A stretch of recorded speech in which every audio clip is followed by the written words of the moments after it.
നമസ്കാരം. ഇത് ഞങ്ങളുടെ വീട്ടിലെ കാളക്കുട്ടിയാണ്. ഏകദേശം ഒരു 3 മാസത്തോളം പ്രായമായി. നേരത്തെയൊക്കെ ആക്റ്റീവായിട്ട് ഓടി നടക്കുകയും ഓടിച്ചാടി നടന്നതാണ്. നേരത്തെ ഞാൻ ഇതിൻ്റെ വീഡിയോ ഒക്കെ ഇട്ടിട്ടുണ്ട് ഇവൻ്റെ. ഇപ്പോൾ ഒരു 3-4 ദിവസമായിട്ട് ആൾ എണീക്കത്തില്ല.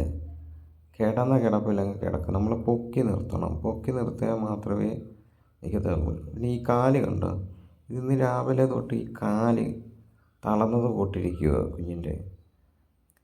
നമ്മൾ പൊക്കി നിർത്തിയാലും തളർന്നത് പൊട്ടിരിക്കുന്നതുകൊണ്ട് നിൽക്കാൻ പറ്റുന്നില്ല, പെട്ടെന്ന് മറിഞ്ഞങ്ങ് വീഴുന്നു. ഒരു 4-5 ദിവസമായി ഇങ്ങനെ ആയിട്ട്.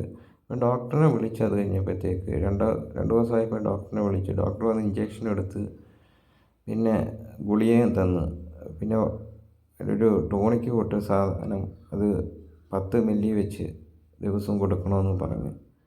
ഡോക്ടറിനോട് ചോദിച്ചപ്പോൾ പറഞ്ഞു വൈറ്റമിൻ്റെ കുറവോ അല്ലെങ്കിൽ വിരയുടെയോ ആയിരിക്കാമെന്ന് പറഞ്ഞു. കൃത്യമായിട്ടൊന്നും പറഞ്ഞില്ല, എന്താണെന്ന് അറിയത്തില്ല. ഇന്ന് രാവിലെ നോക്കിയപ്പോഴത്തേക്ക് ഈ കാലിൻ്റെ പ്രശ്നം ശ്രദ്ധയിൽപ്പെട്ടത്. വലത്തെ കൈ കണ്ട, ഈ ഒരു വലത്തെ കൈക്കാണ് പ്രശ്നമുള്ള കുഞ്ഞിന്.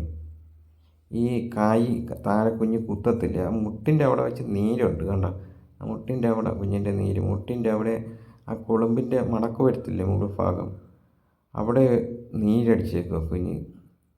നീരടിച്ചിട്ട് നിൽക്കാൻ പറ്റും. നമ്മളിങ്ങനെ പൊക്കി പിടിച്ച് നിർത്തണം, എന്നാലേ നിൽക്കത്തുള്ളൂ. ഇപ്പം മൂത്രം ഒഴിച്ച് കഴിഞ്ഞ് കിടന്നുകൊണ്ടൊക്കെയാണ് മൂത്രം ഒഴിക്കുന്നതും ചാണകവും ഇടുന്നതും ഒക്കെ. കാരണം മൂത്രം ഒഴിച്ച് കഴിഞ്ഞാൽ മൂത്രത്തിൽ അങ്ങ് കിടക്കും. പിന്നെ നമ്മൾ കണ്ടു കഴിഞ്ഞാൽ പിന്നെ അത് അവിടുന്ന് പൊക്കി മാറ്റണം, അല്ലെങ്കിൽ അവിടെ തന്നെ കുഞ്ഞ് കിടക്കും. ഇത് എന്താ അസുഖമെന്ന് അറിയത്തില്ല.